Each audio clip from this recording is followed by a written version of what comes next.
علی بھائی اگلا سوال ہے کہ درود ابراہیمی میں آل ابراہیم پر جو درود پڑھا جاتا ہے آخر اس سے کیا مراد ہے؟ کیونکہ عموماً یہودیوں کی جانب سے بھی مسلمانوں پر یہ طنز کی جاتی ہے کہ ہم بنی اسرائیل ہی آل ابراہیم ہیں اور ہم پر درود پڑھے بغیر تم لوگوں کی نماز نہیں ہوتی۔ آپ یہودیوں کی بات کر رہے ہیں، ہمیں تو مسلمان میں جو بنو اسماعیل ہیں نا ہاشمی، وہ کہتے ہیں دیکھو جی نماز ہے تو ساڑھے تو درود پڑھ دو، آل محمد درود پڑھے بغیر تھوڑی نماز ہی نہیں ہوتی۔ تو وہ بھی ٹائٹل اویل کر رہے ہوتے ہیں۔ تو میرا خیال ہے درود ابراہیمی کا ترجمہ نہیں انہوں نے پڑھا۔ درود ابراہیمی میں کہیں نہیں یہ نہیں ہے کہ آل ابراہیم پہ ہم درود پڑھ رہے ہوتے ہیں۔ اس کا ترجمہ یہ ہے کہ اللہم صلی علی محمد وعلی آل محمد، اے اللہ درود بھیج، رحمت بھیج محمد صلی اللہ علیہ وآلہ وسلم پر اور ان کے اہل بیت پر، جیسا کہ تو نے درود بھیجا تھا، پاسٹ ٹینس کا صیغہ ہے، ابراہیم اور آل ابراہیم پر۔ یہ نہیں ہے کہ ہم آل ابراہیم پہ درود بھیج رہے ہوتے ہیں، ہم آل ابراہیم کے جس حصے پہ درود نماز میں بھیج رہے ہوتے ہیں وہ آل محمد ہے، بنو اسماعیل، جیسا کہ بنی اسرائیل پہ بھیجا تھا نا۔ بعد میں تو بنی اسرائیل اللہ تعالیٰ کی مغضوبی علیہم بن گئی نا، جب انہوں نے اپنے پیغمبروں کی نافرمانی شروع کر دی۔ تھے وہ تو قرآن میں ہے، یا بنی اسرائیل اذکروا نعمتی التی انعمت علیکم وانی فضلتکم علی العالمین۔ یاد کرو میری اس نعمت کو کہ میں نے جو تم پر کی تھی اور تمہیں سارے جہان والوں پہ فضیلت دی تھی۔ تو بنی اسرائیل بڑی لاڈلی تھی، 3 کتابیں آئیں، تورات، زبور، انجیل، ہزاروں پیغمبر آئے۔ بعد میں جب برگشتہ ہوئے دین سے تو پھر ضربت علیہم الذلہ والمسکنہ، ذلت اور مسکنت ان کا مقدر بن گئی۔ اب اللہ تعالیٰ نے بنو اسماعیل کو قیامت تک کے لیے چنا ہے۔ تو ہم یہ درود ابراہیمی میں یہودیوں پہ درود نہیں بھیج رہے ہوتے، بلکہ اس کا ترجمہ ہے جیسا کہ بھیجا تھا۔ تو سر جو یہودیوں کے بزرگ تھے، ہم تو ان کو علیہ السلام کہتے ہیں، رضی اللہ عنہ کہتے ہیں۔ حضرت عیسیٰ یہودی تھے، یہودیوں نسل تھے نا، ان پیغمبروں کی ہم عزت کرتے ہیں۔ حضرت داؤد علیہ السلام، حضرت سلیمان علیہ السلام سب یہودیوں نسل تھے، ان کے جو صحابہ تھے ہم ان کی عزت کرتے ہیں۔ لیکن اگر وہ کہتے ہیں آج کے یہودیوں پہ ہم درود پڑھ رہے ہیں، تو ان پہ پڑھ نہیں رہے، ہم کہہ رہے ہیں جیسا کہ اللہ تو نے ان پر درود بھیجا تھا۔ اور درود کیا تھا کہ اللہ تعالیٰ نے بنو اسرائیل کو چنا تھا، ان پہ اپنی رحمت کی تھی، ان میں پیغمبر بھیجے، کتابیں بھیجی، من و سلوہ، ان کو جنتی خوراکیں کھلائیں۔ آج تک اس کے اثرات باقی ہیں۔ دیکھ لیں یہودی بڑے خوبصورت ہوتے ہیں، ان کے باؤ اجداد نے جنتی خوراکیں کھائی ہوئی ہیں۔ جس طرح آپ کے پیر جو ہیں وہ اچھی خوراکیں کھاتے ہیں، اے سی میں رہتے ہیں، تو وہ بھی بڑے خوبصورت ہوتے ہیں، چٹی چمڑی ہوتی ہے۔ تو اس طریقے سے یعنی اثرات تو ہوتے ہیں۔ یہ ہم ان کے اوپر درود نہیں بھیج رہے ہوتے، بلکہ ایک پاسٹ ٹینس کے صیغے کا ذکر کر رہے ہوتے ہیں۔ ٹھیک ہو گیا؟ اچھا، اس میں سے وہ افضلیت والا ایشو بھی نکالتے ہیں ایک، کیا کہ جی آل ابراہیم جو ہے افضل ہے، اسی لیے اس کا ذکر آیا کہ اس طرح سے درود پڑھیں جیسے آل ابراہیم پر درود پڑھا۔ تو اس کے لیے پھکی ان سے لے لیں ہم سے کہ ان کو کہیں کہ اس طریقے پہ اگر یہ بات مان لی جائے تو کرسچنس کے لیے ہم کہیں گے، وہ بنو اسرائیل ہے نا، کہ اللہ تعالیٰ نے کہا کہ عیسیٰ کی مثل حضرت آدم کی مثل ہے اللہ کے نزدیک۔ جی، تو پھر کیا وہ کہیں گے کہ حضرت آدم علیہ السلام حضرت عیسیٰ سے افضل ہیں، کہ ان کی مثال کے طور پہ بیان کیا جا رہا ہے؟ اس میں افضلیت غیر افضلیت کا ذکر نہیں ہو رہا، بلکہ اس مماثلت کا ذکر ہو رہا ہے کہ جیسا کہ ان کو تو نے نوازا تھا ان کو بھی نواز۔ یہ نہیں ہے کہ جتنا ان کو نوازا تھا ان کو نواز۔ اب اس میں کئی چیزیں جو امت محمدیہ میں ٹرانسفر نہیں بھی ہوئی، مثلا بنو اسماعیل کو اللہ نے نبوت سے نہیں نوازا نبی صلی اللہ علیہ وسلم کے بعد، بنی اسرائیل پہ آل ابراہیم پہ تو نبی آتے گئے، یہ دروازہ تو بین ہو گیا نا۔ لیکن ایک فضیلت ایسی تھی کہ بنو اسرائیل کی جو نبوت تھی، ان کے جو پیغمبر تھے وہ وقت کے لیے اور ایک قوم کے لیے ہوتے تھے۔ بنو اسماعیل کے پیغمبر کو اللہ تعالیٰ نے پوری جہان والوں کے لیے بنایا اور قیامت تک کے لیے بنایا۔ تو جیسا کہ اس میں بات فضیلت کی ہو رہی ہے، اس کی انٹینسٹی کی نہیں ہو رہی، اس کی فارمز کی یا موڈز کی یا کیٹیگرائزیشن کی بات نہیں ہو رہی ہے۔ ہم کہتے ہیں کسی پیغمبر کی نفی نہ کرے، لا نفرق بین احد من رسلی۔ ٹھیک ہے، اگر کرسچن کہتا ہے کہ میں محمد رسول اللہ کو بھی مانتا ہوں لیکن میری زیادہ عقیدت حضرت عیسیٰ کے ساتھ ہے، دین واٹ، کیا فرق پڑ جائے گا؟ یہاں تو سنی شیعہ حضرت علی اور بکر کی محبت کے اوپر لڑ رہے ہیں، اس سے کیا دین کا فرق پڑتا ہے؟ اس سے بھی نہیں کوئی فرق پڑتا، اس سے بھی کوئی فرق نہیں پڑتا اس حوالے سے۔ باقی یہ ٹھیک ہے کہ نبی علیہ السلام نے کہا کہ تم مومن کامل نہیں ہوگے جب تک سب سے بڑھ کر نہ ہو جاؤ۔ تو اگر کوئی کسی میں کسی حوالے سے کمزوری پائی جاتی ہے، ویسے کلیم تو کوئی نہیں کرے گا کمزوری پائی جاتی ہے، پریکٹیکلی تو سارے مسلمانوں کے دل میں رسول اللہ کی جو محبت ہے نا وہ دنیا کی محبتوں سے کم ہی ہے، کیونکہ جب ہمیں چوز کرنے کی باری آتی ہے نا تو ہم رسول اللہ کی محبت میں گلے پھاڑ کے نعرے تو لگا سکتے ہیں گستاخانہ کارٹونز کے اوپر، داڑھی نہیں رکھ سکتے۔ داڑھی رکھنے سے ہمیں کون سی چیز مانے ہوتی ہے؟ محبت کا تقاضا ہے۔ آج تک یہ جو نوجوان شیشے توڑ رہے ہیں، کسی نوجوان نے آ کے اعلانیہ نیت کی ہے کہ تم نے رسول اللہ کے کارٹون بنائے صلی اللہ علیہ وآلہ وسلم اور ان کی مبارک داڑھی میں بم دکھایا تو میں داڑھی کر آج سے پہلے نہیں رکھی تھی، میں ہوں رکھتا جے، چلو آ جاؤ نال ٹھوس۔ تو یہ جذباتی ڈاکٹرائن دکھتی ہے، علمی ڈاکٹرائن ذرا مشکل کام ہے۔ ٹھیک ہوگا۔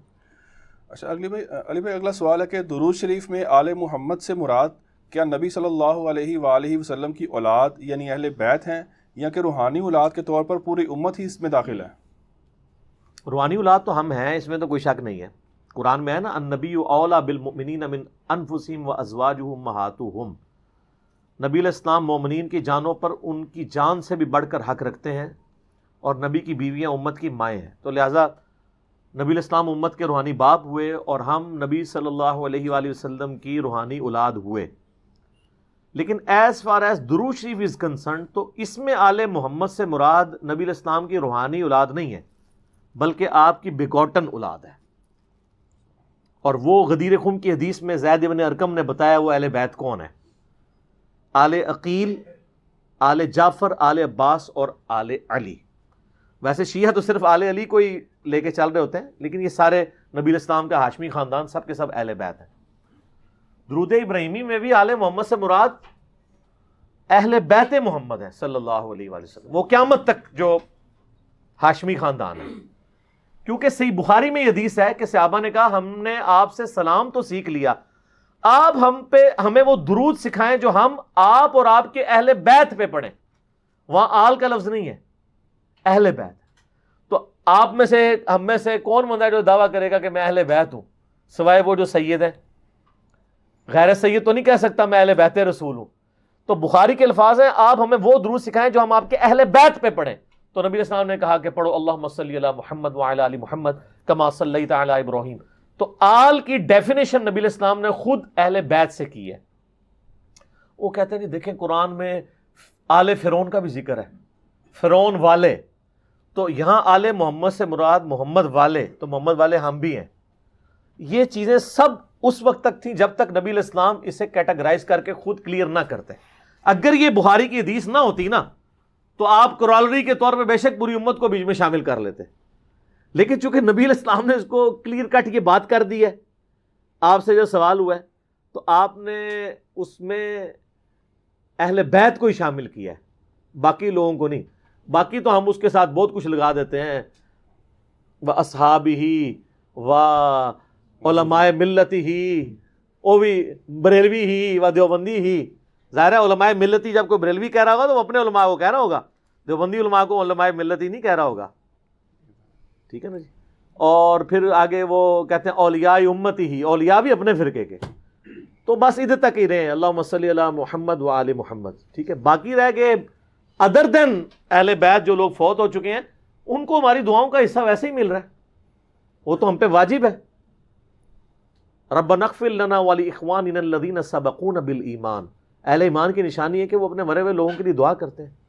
تو ہم دعا جب کرتے ہیں اللہم ربنا آتنا فی الدنیا حسنہ وفی الآخرۃ حسنۃ وقنا عذاب النار، پوری امت کے لیے دعا ہو رہی ہوتی ہے۔ لیکن درود کے اندر آل محمد سے مراد اہل بیت ہیں، بخاری میں واضح موجود ہے۔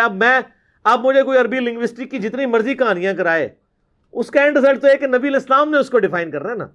اس طریقے سے اگر آپ رزلٹ نکالنے شروع کریں گے، آپ جو مرضی نکالتے رہے، عربی لنگوسٹک کے اوپر آپ جائیں گے تو پھر بہت معاملات خراب ہو جائیں گے۔ اصطلاحاً معنی جو چل رہے ہوتے ہیں وہی لینے ہوتے ہیں، اور جب نبی علیہ السلام اس کی خود تشریح فرما دے پھر تو کسی کی جرت نہیں ہے کہ وہ یہ بات کر دے۔ مثال کے طور پر اردو میں ہم شوربہ لفظ جو استعمال کرتے ہیں، فارسی کا لفظ ہے نا۔ اگر میں کہوں میں نے شوربے سے روٹی کھائی تو آپ سمجھ جائیں گے یا تو وہ چکن کا شوربہ ہوگا یا آلو مٹر کا شوربہ ہوگا، یہی سمجھیں گے نا۔ لیکن فارسی لنگوسٹک میں شوربے کا مطلب ہوتا ہے، لنگوسٹک میں اصطلاح میں یہی مطلب ہے فارسی میں بھی شوربے کا. شور کہتے ہیں نمک کو، با کہتے ہیں پانی کو، نمک والا پانی. تو آپ اگر میں کہوں میں شوربے سے روٹی کھائی تو آپ یہ کہیں گے کہ علی بھائی نے ایک کولی میں تھوڑا سا نمک لیا، اس میں پانی ڈال کے گھول کے کھائی، ایسے تو نہیں کہیں گے، کیونکہ اصطلاح اس کا مطلب کچھ اور ہے. یہی کھلواڑ غلام پرویز نے کیا ہے. اس نے قرآن کی اس کو لغت ہی لاتا لکھنی پڑ گئی، اسی لیے آپ کو پتا ہے اس نے اپنی لغت لاتا لکھی ہے. غلام پرویز کو منکرین حدیث کہنا، یہ اس کو آپ کلین چٹ دے رہے ہیں. ایک بندہ جو ہے وہ زکام کا مریض ہے اور ساتھ اسے بلڈ کینسر بھی ہے، تو آپ یہ کہیں گے کہ یہ زکام کا مریض ہے؟ آپ اس کی بڑی بیماری کا ذکر کریں گے جو جان لیوا ہے. غلام پرویز کی منکرین حدیث ہونا یہ چھوٹی بیماری ہے، وہ اصل میں منکر قرآن تھا. منکر حدیث بعد کی بات ہے، اس نے قرآن کی تعریف کی ہے، قرآن کے الفاظ اسی طریقے سے خود اپنا لقمہ ان کے منہ میں ڈالا ہے، اور جہاں جہاں پھر وہ چوری کرتا ہے تو پکڑا جاتا ہے. اگر میں آپ سے کہوں کہ جب سے میں نے بریانی کھائی ہے میرے سینے میں آگ لگی ہوئی ہے، تو میرا بچہ بھی اس آگ سے مراد فائر نہیں سمجھے گا جو لکڑی سے لگتی ہے، بلکہ اصطلاحاً مانا لے گا جلن.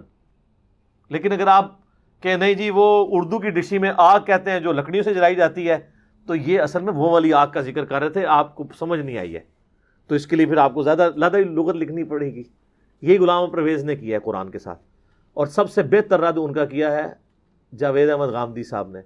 فکر پرویز کی خرابی، یوٹیوب پہ ایک کلپ ہے 1989 کی ان کی ویڈیو ریکارڈ ہے، آلموسٹ آج سے 30 سال پہلے اس زمانے میں. تو اس میں انہوں نے اس طرح کی چیزیں ہائی لائٹ کی. تو اس طرح کی یعنی کھلواڑ نہیں الفاظ کے ساتھ کرنا چاہیے. آل محمد سے مراد وہی ہے جو نبی علیہ السلام نے خود ڈیفائن کر دیا. تو آپ اس میں اب جتنے لوگ منکرین نماز ہیں وہ بھی کہتے ہیں کہ جو قرآن میں ہے نماز قائم کرو، اس سے مراد نماز پڑھنا نہیں ہے، یہ اور ہی مطلب ہے. وہ اس طرح نہیں ہوتا. اس طرح کے الفاظ کو لے کے نبی علیہ السلام ہمارے ٹیچر بنا کے اس لیے بھیجے گئے ہیں کہ کوئی شخص اس میں کھلواڑ نہ کرنا شروع کر دے.